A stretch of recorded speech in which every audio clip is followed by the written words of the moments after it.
استاد جی میں عقیدہ ختم نبوت کے بارے میں کیا کہوں؟ کچھ بھی کہو، استاد جی مقصد مطلب کیا کہنا چاہ رہے ہو؟ صحیح کس موضوع پہ بات کروں؟ ختم نبوت کے حوالے سے میں کس موضوع پہ بات کروں؟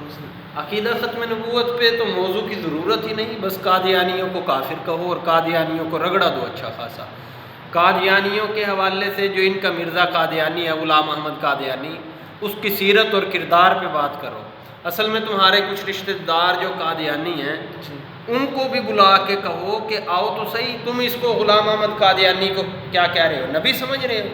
تم اس کو نبی سمجھ رہے ہو بغیر، تو آؤ ہم تمہیں بتائیں کہ یہ تو انسان ہی نہیں ہے، یہ بات کرو۔ اور اس کے کردار کے اوپر ان کی کتابوں سے دکھاؤ کہ کتنا گھٹیا کردار کا آدمی تھا، اس کی چوریاں انہی کی کتابوں میں لکھی ہوئی ہیں، اس کی بدماشیاں انہی کی کتابوں میں لکھی ہوئی ہیں، اس کے اندر سے دکھاؤ کہ یہ ہے قادیانیوں کے کرتوت۔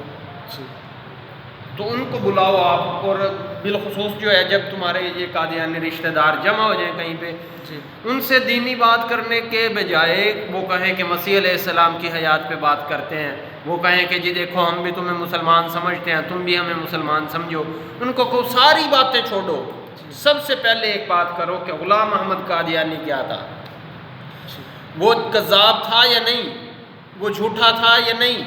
پھر یہ ہے کہ اپنے اس رشتہ دار کو 5-6 مرتبہ یہ کہہ دو کہ تم کنجریوں کی اولاد ہو، مجھے بتاؤ کیا ہو تم؟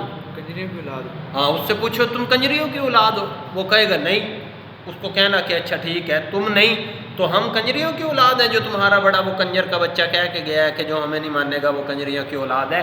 دیکھو کہ تمہارا بڑا وہ قادیانی غلام احمد قادیانی، تم آج اپنے بڑے اچھے اخلاق پیش کرتے ہو، خبیث و شیطانوں زہر پیش کرتے ہو، تو ان کو بتاؤ کہ تمہارا بڑا جو ہے وہ تو گالیاں بک بک کے چلا گیا، اس نے جو ہے وہ ہمیں گالیاں دی ہیں، کنجریوں کی اولادیں کہا اور فلاں فلاں کہا، تو اب تمہیں جو تکلیف ہو رہی ہے تم اس کے اخلاقیات کی طرف آؤ، ہمیں اخلاق نہ سکھاؤ۔ ان کو بلاؤ، پھر ان کو سمجھاؤ کہ یہ سارے کے سارے بے غیرت ہیں، ان کا مذہب کچھ نہیں ہے، اور کیا بات کرنی ہے، اسی طرح کی بات کر لو کوئی۔